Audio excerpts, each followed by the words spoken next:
Are you going with no passport? My name is Talethea, and I am working to transition my entire life as someone who is working from home full time to someone who will be living aboard cruise ships and traveling the world and working full time from there instead. I like my job. I don't want to not have my job anymore, but I am so ready to see the world. So come along with me as I continue to present my 10 plus part series on just the way I'm preparing to go from living at home to living abroad in the world, wherever the ocean takes me. um, a couple things to keep in mind. First off, I am still in the research stage. So everything you hear from me is something that I have researched. I believe I understand it, and I'm sharing that information with you. That being said, I am no international travel genius. I'd very strongly suggest you spend some time researching international travel and passports and laws and rules and everything you need to know to be able to safely travel with you and the people that you're responsible for. I am offering this information based on what I understand. So, for all intents and purposes, this is for educational use only. Do with the information what you will. If nothing else, hopefully, I've given you a place to start. The website that I use and have spent a lot of time on, and you'll see it soon, is www.travel.state.gov. So that's the website. There's others, like I've looked at other things, but that one has everything you need as far as being able to get a passport to travel internationally as a United States citizen. So hang on to that information, y'all. So have you been dreaming about taking a cruise? I've been dreaming about a cruise, dreaming about a cruise life. I want to go to work during the day and do my job and help the people that I'm here to support. And when I get off work, I want to go and hang out in the hot tub or go and see Cabo San Lucas or go and do all the awesome things that folks do on board cruise ships. So, before you can sail internationally, there's some things you need in mind. You probably need a passport. So, in this presentation, that's what we're going to learn: how to get your first passport, how to renew an existing passport, the documents that you'll need, the current passport fees, how long processing takes, different tips and things that hopefully will help you to avoid delays. Keep a few things in mind. All this information is based off of information that I've gotten today. So, as you know, life and laws and rules and regulations change often. So be sure to go to the website travel.state.gov and get the most up to date information, okay? Because before you can go here and hang out on a cruise ship and fight with other people for chairs and enjoy the sun and the hot tub, go here. Go to the website, learn all the information you need as far as getting your passport. But as you can see, there's a lot of other really helpful stuff there, right? Getting your passport, international travel information, visas, being sure to enroll in the step.state.gov, which is important if you are going to any international country, right? Any country, any other country, where so that if in the event something happens, there's somebody in the area that knows to come and find you. So you want to be sure to hang on to that as well, and then information on how to contact the nearest U.S. embassy, no matter where you are in the world. So this website is actually really helpful. I've got a good amount of information here, but nothing beats you being able to go and get that information for yourself. So hang on to that. So, do you need a passport to cruise? Many cruises require a passport, but not all of them, right? There are some cruise lines that will allow you to cruise with just a birth certificate and a government ID. They'll let you take what's called a closed loop cruise, meaning you left from the United States, you came back to the United States. Others like definitely require it. So reach out to the cruise line that you are intending to travel on and find out exactly what they recommend or what they require for you to be able to travel with them. We do strongly recommend a passport. Why? Because things happen. Okay, if you miss your ship, if there's some kind of medical emergency and you need an international flight home, you will need to prove that you are a United States citizen. And so having that document will help make that a more seamless process. So just keep that in mind. Is it required? Maybe not, but it is very strongly recommended. As someone who's getting a first time passport, these are the things that you'll need. Proof of your citizenship, so a birth certificate and a certificate of naturalization. You will need a government issued ID, so your driver's license or your state ID, a passport photo. We'll talk about that a little bit more, and then the DS-11 application form. So something that's important about that, you will definitely need it if this is your first time getting a passport. But if you've had one and it's been lost or stolen, if it's damaged, you will also need to start all over. You'll just need to get the DS-11 application form and start all over. Do not sign the form until you are handing in all of your documents at the location where you go to submit your passport information and documentation. It's really important. I'll talk about it a little bit more, but the person that you are giving those documents to needs to witness your signature. So don't sign it until you get there. And I think it says so actually on the application as well. So how to apply? So you complete the DS11 form. You gather all the documents that you need. We'll talk about those. You get your passport photo, and then you go to a passport acceptance facility. So a post office, a clerk office, a library. Um, this here again, the website that we talked about, they will give you all the information that you need. Keep in mind also that there are extra other things that you need to know when you're applying for a passport for somebody that's over 16 and somebody that's under 16 if you're traveling with children. But um, that is all information that you can find on the website as well. You will also need a passport photo. There are very many specific requirements, so keep that in mind. You need to have a white or off white background, no hats, no sunglasses. Your expression needs to be neutral, and it needs to be a recent photo. If you look at these examples, you'll see some of the things that just didn't work. You can't have your hair all in your face. It can't be like a gray or a grayed out photo with any background that's not white or off white, and you can't be off centered.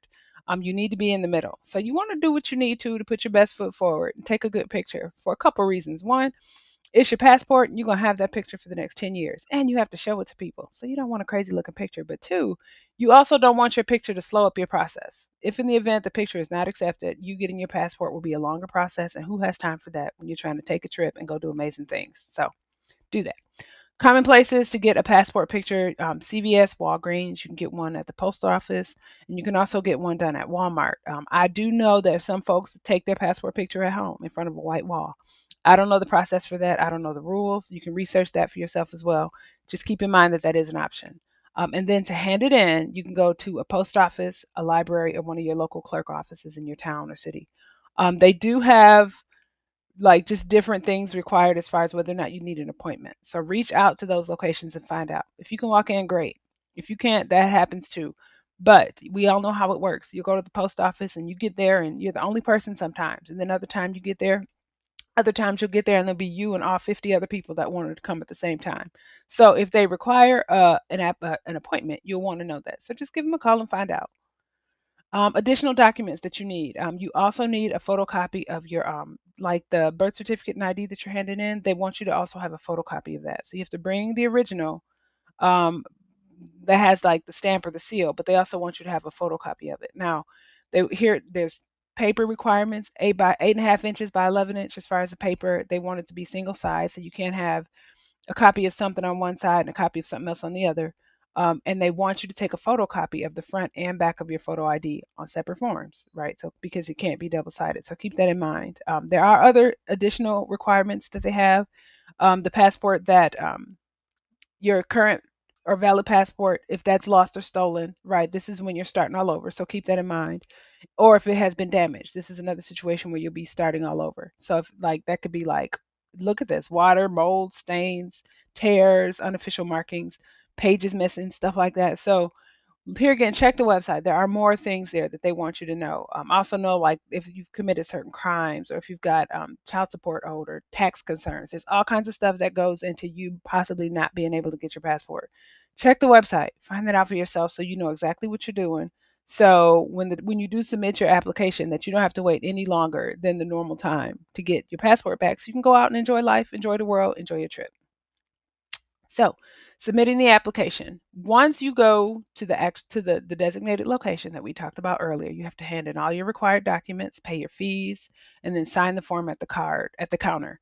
Don't forget, the person at the counter has to see you sign the form. And these are the fees are also there can be some changes with those, as you can see. So the passport book is the blue thing that we all see and talk about all the time, right? So that one, in order to get that, it'll be $165 new, right? In order for you to get a new one, a first time one, that one's $165.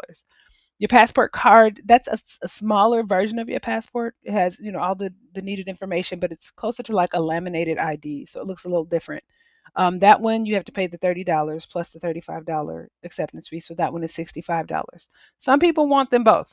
So that's when you have to pay the 160 plus the $35. So $195 fee.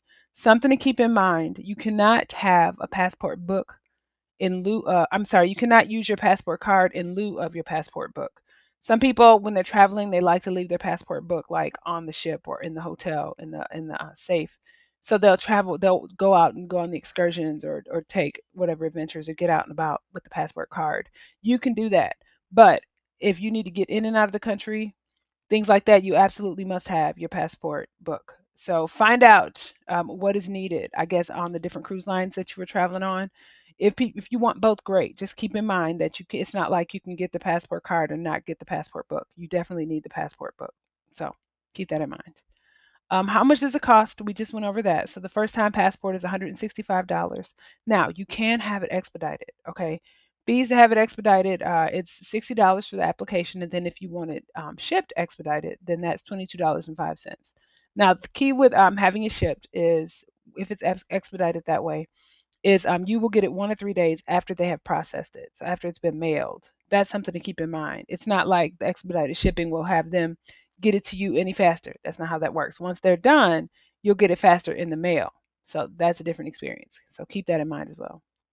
How long does it take? Well, uh, according to the website and other to the travel.state.gov website, it's approximately a 4 to 6 week process to just get it routine. If you want to expedite it, that can be 2 to 3 weeks. Now, here again, we went over the costs for the expedited service, but the main things to keep in mind here is one, I'm saying approximately. Things change. So, if you check the website today, this is the time frame they're giving us. If you check it any other time, past absolutely right now, today when I'm recording this, it could have changed. So be sure to check the website to know those details. They are, as we all know, very important. And another thing is you want to apply as early as possible for your cruise, right? You want to try to get your passport. The last thing you want is to be worrying about whether or not your passport is going to show up, like in time for you to be able to use it to take your trip, or even worse, if it comes too late, if for some reason you can't take the trip you want to take. So keep that in mind, okay? So renewing your passport, that's a different process, slightly different, but I mean, it's different enough that you want to keep these things in mind. There's a different form to submit. This form is DS-82. You have to get a new passport photo. They want a recent photo. You still have to pay a fee. Now, it's still the $130, but you don't have to pay the facility acceptance fee if you do a renewal application. So keep that in mind. You can mail that application in or do it online. And then you still have to wait for processing. No, that won't, doing it online won't bypass that part of things. These are the renewal requirements. If you need to pause and look those over, do it. Mainly, your passport, you have it for 10 years. So if it's expired between 1 to 5 years, then you're good still. If it's any farther past the 5 year mark, then you have to start all over. You have to be over 25, and you can't be changing any personal information. So you can't be changing your name or your sex. And you have to also not be planning to do your international travel for at least 6 weeks from the date when you submit your application. Keep that in mind. Online renewals cannot be expedited, so that's something else that's really important. You have to be located in the United States or a territory at the time when you submit your application, and you don't after you have renewed it, you can't. It's not valid anymore, so they'll deactivate it. So you can't use your most recent passport after you renew it for international travel, and you have to have it with you. Right? It's not damaged. It hasn't been beat up, but it has to be with you when you submit your new application. Even if you go in person, they'll want to see the old one. The new application for the new passport, they'll want to see the old passport. So keep that in mind.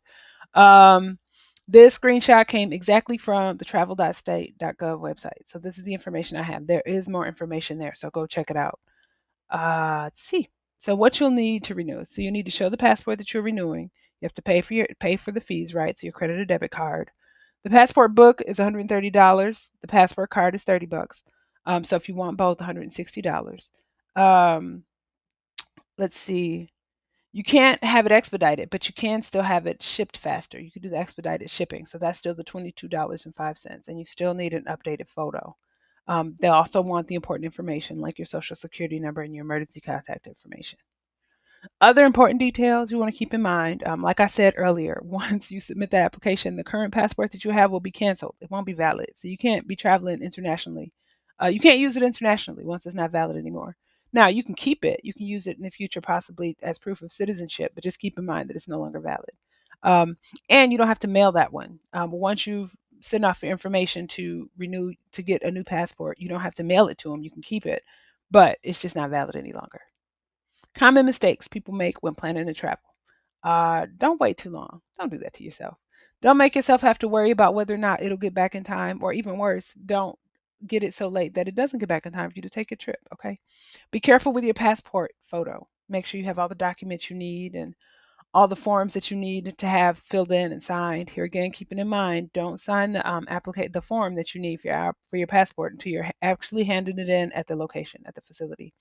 Make sure you've got the correct payment, and be sure that you booked your travel in a way that the dates of travel are actually far enough in advance that you'll get your passport in time. So your cruise passport checklist. These are all the things that you want to have done before you sail. You want your passport to be valid. You want to have the passport in your hand right, and you want to be sure it doesn't expire within 6 months. You want to be sure that your copies are all made. Some people like to have a copy of their passport on their phone, like the digital copy saved, just in case you lose it or if it gets stolen or something like that. And then you also want to have a copy of your cruise documents. You want those things with you in case you have questions or you get out and you're about and you forget the time or something crazy. Keep that in mind, and also be sure to update your emergency contact information. You do not want the people that are attempting to contact the folks that love you and let you know if something has happened to not have the information they need. So hang on to that information, y'all. So that's it. This is part one of my 10 plus part series as I work to transition from living at home to living on cruise ships. I'm really looking forward to it. I intend to take some cruises between now and then, but as I do this work and get prepared, I'm gonna take y'all along too. So as if I learn anything else about passports or things like that, I'll be sure to get that information and share that with y'all. Cruise planning, budgeting, cruise living, and then just working remotely at sea. I'm looking very much forward to this, and I'm looking forward to taking y'all along with me. So if you have any questions or comments, be sure to leave them below. Be sure to like and follow, subscribe so you can get all the information as I post it. And let us know. Are you planning to come and live full time on cruise ships as well? Maybe we will see each other in passing. So thank y'all for sticking around. I hope you took good notes. Let me know if you have any questions, okay? Y'all take care and thanks for being here.